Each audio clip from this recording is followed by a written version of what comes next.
One company makes the most advanced machine in the world. It costs $400 million, takes years to build, weighs as much as a commercial airplane, and without it, no advanced chips, no AI, no modern economy. That company is ASML, a Dutch firm based in a small town of 46,000 people, and it has a complete monopoly. But here's what's changed in the last 6 months. For the first time ever, China, the United States, and Japan all racing to break that monopoly, and some of them are closer than you think.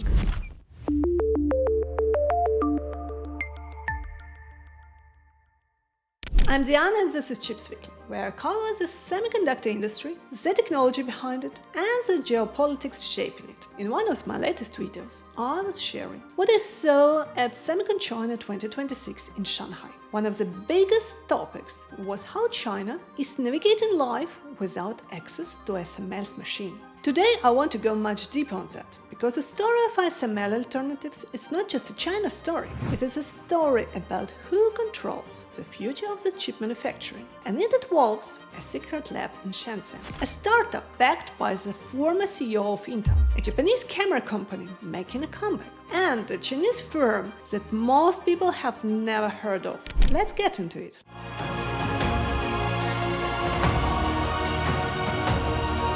Before we talk about the alternatives, we need to understand what are we actually dealing with. ASML's EUV machines, that stands for Extreme Ultraviolet Lithography, are the only tools in the world capable of printing the smallest, most advanced chip patterns. We are talking about patterns smaller than a strand of a DNA. To do that, ASML fires a high-power laser at a tiny droplet of molten tin, 50,000 times per second, creating a burst of extreme ultraviolet light at exactly 13.5 nanometers. That light is then guided through the series of mirrors. Mirrors are so precise they are among the smoothest surfaces ever manufactured by humans and projected onto a silicon wafer. Now here's a part most people do not know. SML does not build these machines alone. It took decades of collaboration with thousands of suppliers to make that possible. The mirrors are coming exclusively from Zeiss in Germany. The laser source technology comes from Cymer, a company SML owns. The precision positioning systems are co-developed with the Dutch research institute TNO. None of the suppliers provide the same technology to anyone else. This is not just a machine, it's an entire ecosystem that took 30 years to build. And this is exactly why it is so hard to replicate.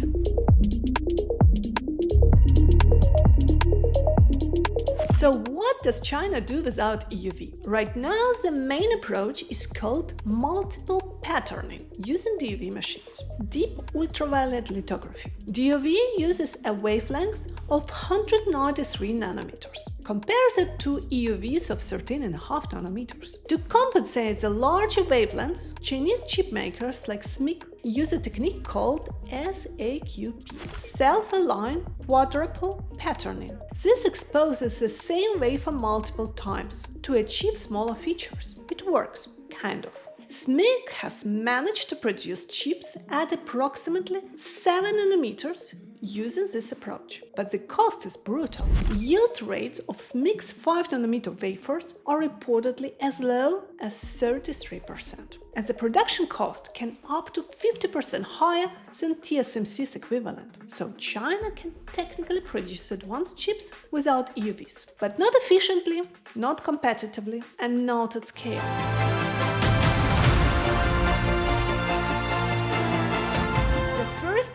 China's take building its own lithography machines. The key player is SMEE, Shanghai Microelectronics Equipment. SMEE has been China's primary lithography manufacturer for years. The latest machine, SSC800, uses 248 nanometer krypton fluoride light source. This is the older DUV technology, with a resolution of 110 nanometers. To put that in perspective, ASML's DUV machines operate at 193 nanometers with overlay accuracy below 2 nanometers. ASML's EUV machines are even more precise. So, SMEE is still significantly behind. But here why it matters: the direction. In 2025, SMEE announced its 90-nanometer system had entered mass production. China's government awarded SMEE 110 million yuan contract using a single source procurement mechanism. This is a mechanism normally reserved to irreplaceable technology. This is a signal China views SMEE as a strategic national asset. Then at Semiconductor China 2026, which I attended, a newly company called SiCarrier, founded just in 2022, unveiled a full suite of wafer fab tools. SiCarrier is moving fast, backed by significant government funding, top talent, so the goal: build a fully domestic equipment stack, not just lithography, etching, deposition, and more. The honest assessment: China's domestic lithography is still years behind ASML's DUVs, let alone EUVs, but the investments, the speed, and the strategic commitment suggest this gap will narrow faster than most people expect.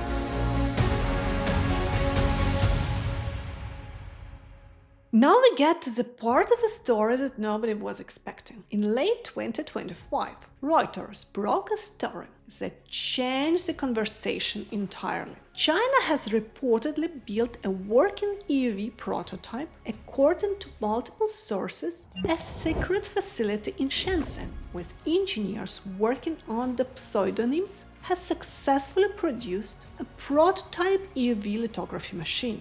The project reportedly involved former ASML engineers, reverse engineering components, and what one report described as a Manhattan Project style level of funding and secrecy. Now let's be careful here. A prototype is not a production machine. ASML built its first EUV prototype in 2001. It didn't enter the mass production until 2017. This is a gap of 16 years. Experts believe China is currently at the stage of ASML at around 2001 to 2010. But here's the key insight. China is not starting from scratch. They know how EUV works. They know proof of concept. And they have people who have worked inside ASML, and they have essentially unlimited state funding. The question is no longer if China builds an EUV machine. The question is when and whether ASML will have moved far enough ahead by then.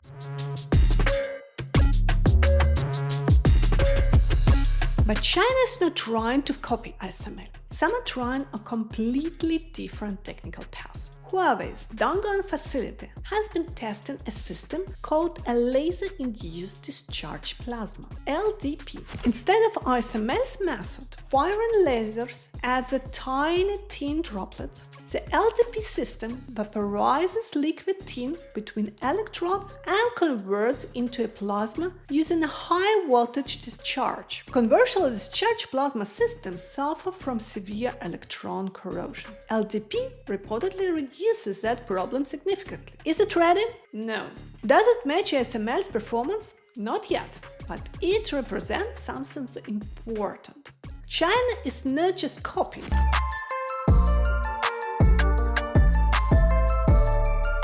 Now let's talk about completely different technology.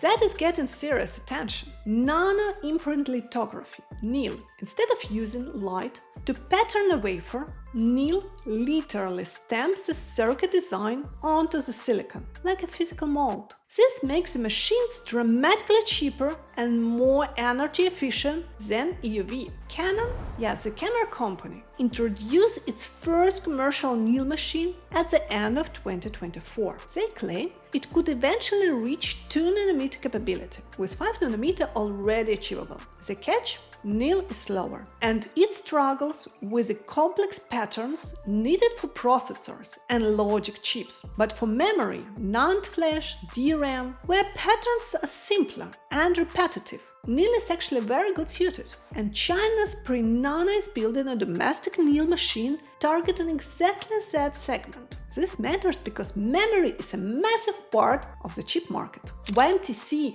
and CXMT, China's NAND and DRAM manufacturers, could potentially use domestic Neil machines to produce memory chips entirely without ASML. That would be a significant shift, not as a bleeding edge, but in the market segment worth hundreds of billions of dollars. And with US government backing and a clear commercial case, this is absolutely worth watching.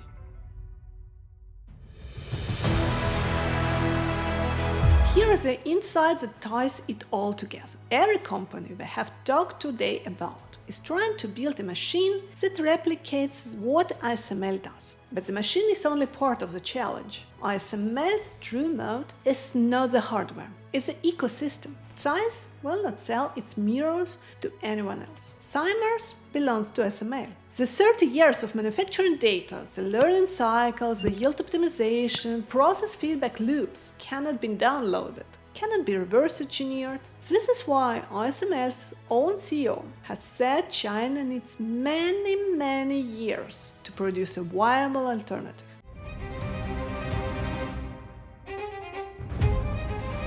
So what does it all mean? ASML's monopoly is real, and it will remain intact at the most advanced nodes for at least next decade. But the world around that monopoly is changing fast. China has a working EUV prototype.